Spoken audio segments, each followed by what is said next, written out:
Kalau ada yang promosi jabatan, kekayaan mulai kemudian bertambah, aset kemudian bertambah, jabatan mulai meningkat, ya, hati-hati, itu belum tentu menjadi tanda kebaikan. Kalau Allah menginginkan seseorang berubah jadi orang baik, tanda pertamanya bukan diberikan dunia. Ingat, kalau ada yang promosi jabatan, kekayaan mulai kemudian bertambah, aset kemudian bertambah, jabatan mulai meningkat, ya, hati-hati, itu belum tentu menjadi tanda kebaikan. Kata Nabi, tanda kebaikan pertama yang diberikan oleh Allah kepada hambanya adalah yufaqihu fiddin, menanamkan keinginan kuat pada jiwa hamba itu untuk datang ke majelis ilmu, belajar tentang agamanya. Jadi berbahagialah ketika sebagian orang ini sedang bekerja melakukan urusan dunia, ada yang beristirahat, ada yang bertamasya, ada yang liburan, kok Anda bisa datang ke majelis ilmu gitu? Jadi kalau bukan Allah menggerakkan, mustahil Pak, Ibu. Siang-siang begini kan enaknya tidur gitu. Istirahat, kok bisa datang ke sini? Yang menggerakkan siapa? Yang memberikan kelembutan siapa? Allah. Nah, kalau Allah sudah menginginkan kita berubah jadi orang baik, maka kita buktikan. Maka bedanya ahli majelis ilmu dengan ahli yang bukan majelis ilmu, bedanya ahli ilmu itu ketika keluar dari majelisnya pasti akan berubah baik. Lisannya jadi baik, pandangannya baik, maaf, tangannya baik, kakinya baik. Saya sering katakan begini, kalau Anda mengaji dengan saya dan tidak merubah Anda menjadi baik, tinggalkan saya. Cari ustadz lain. Itu lebih baik. Karena sifat kemuliaan penuntut ilmu itu ketika belajar, bedanya masuk dengan keluar itu mesti ada beda. Kata Allah ada dua yang beda, yang paling utama. Buka Quran surah ke-58 ayat ke-11. Kalau orang datang ke majlis ilmu, makanya disebut majlis. Dari kata jalasa. Jalasa itu asalnya bukan duduk. Asalnya berpindah dari tempat yang rendah ke tempat yang tinggi. Kalau pindah tempat dari tinggi ke rendah, saya berdiri tinggi. Ya. Kemudian saya duduk rendah. Berdiri dari tinggi, pindah ke rendah, itu disebut qa'ada namanya. Apa namanya? Qa'ada. Sifatnya disebut qu'ud, qu'udan. Ya, qu'udan itu artinya pindah tempat dari yang tinggi berdiri ke rendah duduk. Itu qu'ud namanya. Makanya orang yang nggak bisa sholatnya berdiri itu diminta duduk. Bahasa Qur'annya menggunakan kata qu'ud. Kalau Anda sempat tak bisa berdiri, ada orang nggak bisa sholat berdiri, qu'udan, duduk. Kenapa menggunakan kata qu'ud? Inilah Al-Quran. Firman Allah, diksinya tepat. Kalau ini karya manusia, mustahil akan begitu, mustahil. Tapi kata-katanya sempurna, qu'udan, gak bisa berdiri, duduk. Nah, kalau berpindah dari yang rendah ke tinggi itu julusan. Jalasa, Anda duduk di karpet, saya minta pindah ke kursi.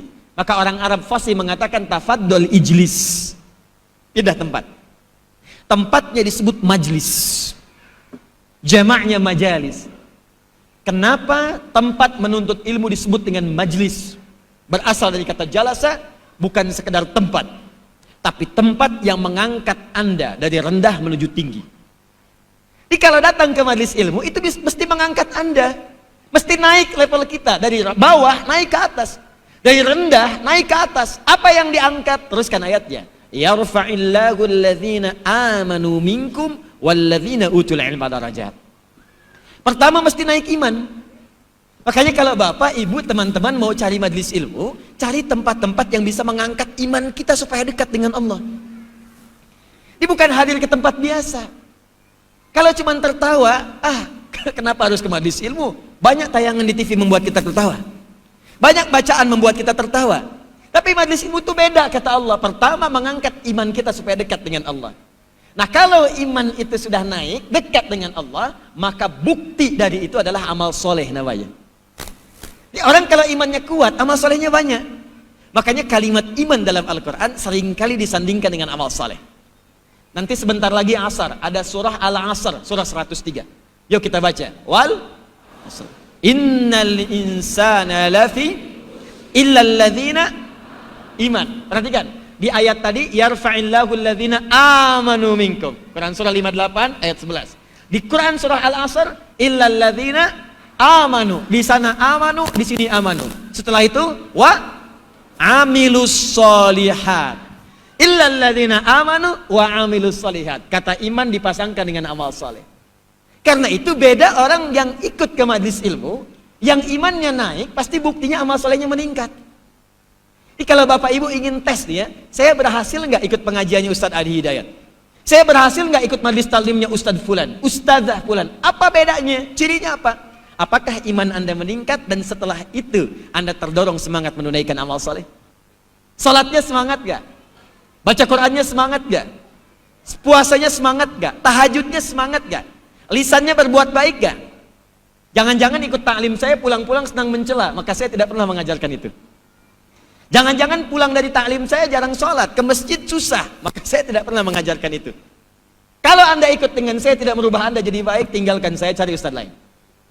Dan yang kedua, walladzina utul ilma darajat, ilmu bertambah.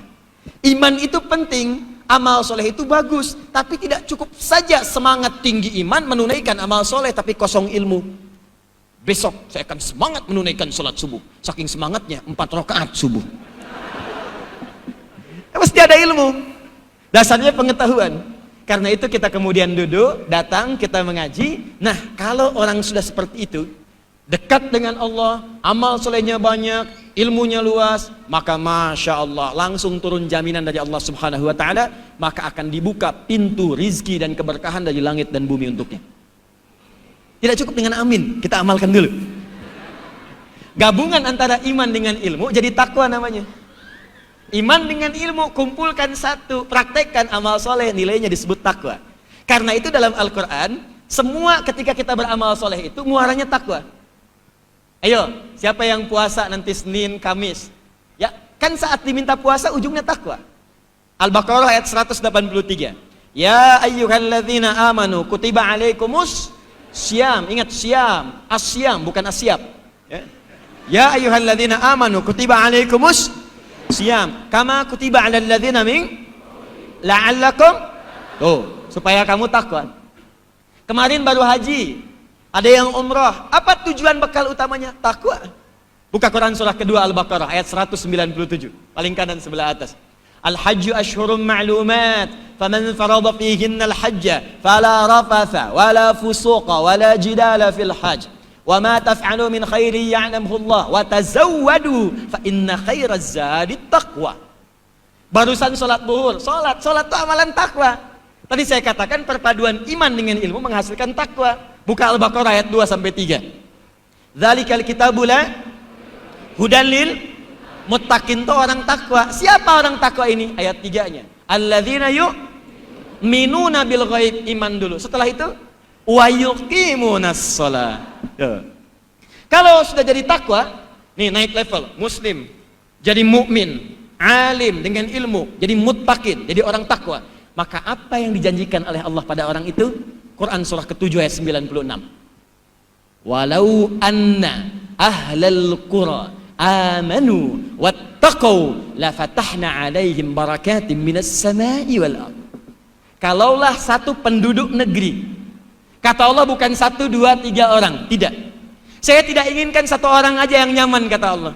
Saya tidak menghendaki satu orang saja yang bahagia. Kalau semua orang sekabupaten Bandung ini, atau sesoreang ini, bahkan se-Jawa Barat ini, bahkan se-Indonesia ini, kata Allah, amanu, iman dulu. Dia mau beriman kepada Allah, wattaqau, dan dia naikkan level keimanannya sampai menjadi orang takwa. La fatahna alaihim barakatim minas sama'i wal ardh. Kami akan buka semua pintu keberkahan di langit dan di bumi. Nah, jadi pertemuan kita saat ini adalah jalan menuju kepada level itu. Semoga insya Allah kita dipercepat, tapi saya mohon pembuktian dari kita semua untuk membuktikan kepada Allah, bukan membuktikan kepada kita. Buktikan kepada Allah bahwa tidak salah kita hadir siang hari untuk belajar. Nanti sepulang dari sini, praktekkan semua jenis kebaikan, jauhi hal-hal yang buruk, mesti ada beda masuk ke majlis ilmu dengan keluar dari majlis ilmu. Siap insya Allah?